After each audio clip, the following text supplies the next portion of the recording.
অর্থনৈতিক দিক থেকে চীনের প্রস্তাব খুবই আকর্ষণীয়।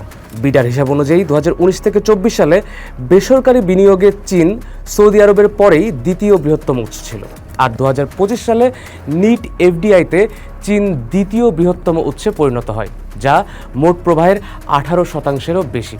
প্রধানমন্ত্রী তারেক রহমানের সাম্প্রতিক চীন সফরের পর $921 কোটি বিনিয়োগ প্রস্তাব এসেছে। তার মধ্যে মংলা বন্দরে cold chain logistic, smart meter কারখানা, চট্টগ্রামের আনোয়ারায় চীনা অর্থনৈতিক শিল্প অঞ্চল উল্লেখযোগ্য, যেখানে ইতোমধ্যে 30টির বেশি প্রতিষ্ঠান থেকে $50 কোটি এসেছে।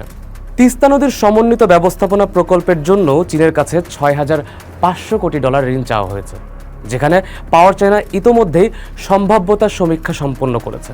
এছাড়া অবকাঠামো খাতে এআইআইবি ও এনডিবি মিলিয়ে বাংলাদেশের $900 কোটি বেশি অর্থায়ন প্রস্তাব বিবেচনাধীন আছে।